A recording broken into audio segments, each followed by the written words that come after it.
You've heard it before, I'm sure, the advice, think in the foreign language. What I'd like to do in this video for you is bring a sense of clarity. This is what this video will do, because the last thing we need is some ill-constructed principle along the lines of try to be more French or something. And speaking of French, if you're utterly tired of not learning it, head off to wecommunicate.com. You'll find your first 10 classes completely free. Try it, see it if you like it. Learn it in a year. What more can I say? It's all it should take. Learn French in a year, why not? Let's do it. Let's get it done. Right, let's get back to our topic. I can tell you right off the bat, I don't understand the notion of thinking in a foreign language, nor did I hear mention of it during my years in academia.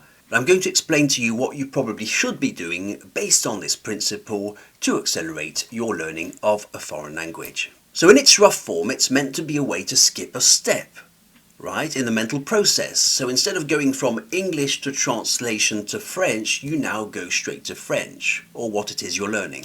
Let's try to place this in reality. So to say my name is Chris in Portuguese, it goes like this. I can't say it, I don't speak Portuguese, but this is what it is. In this simple sentence, we already have a possessive and a verb to be. My name is Chris. And to achieve this, you have to learn how to say my, your, his, her. It's coming up on the screen, and in the plurals also when you possess several things. And then you also have to learn the present tense, the verb ser, I am, you are, he is, we are, and so forth, coming up on the screen. So the next time I want to express possession, the things I own in Portuguese, I'll have to use these words I learnt, right? We agree? And the next time I want to express I am, you are, he is, I'll use the present tense of the verb to be in Portuguese as I learnt it. What I still don't understand is where English comes in. Why would I use English to find the present tense in Portuguese or to express possession in Portuguese? How would one help the other? Think in the foreign language still isn't clear to me. What else should I think in? Now, all this being said, I do understand how this advice can be useful to achieve better results. So it has to do with knowing the nature of your own language as a first step. When I teach French, I always say that metacognition is very, very important. It's crucial.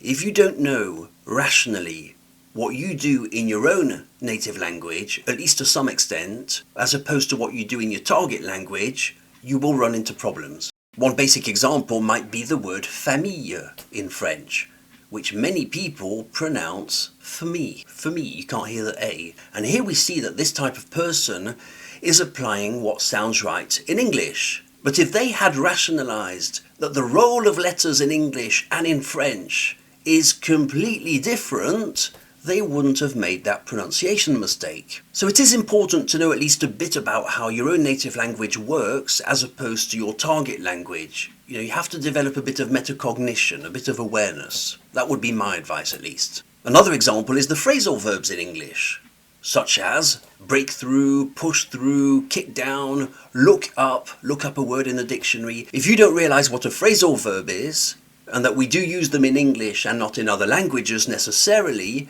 you might want to translate something like look up in the dictionary in French. So you might go regardez, look up, but no, it's a phrasal verb, it doesn't work.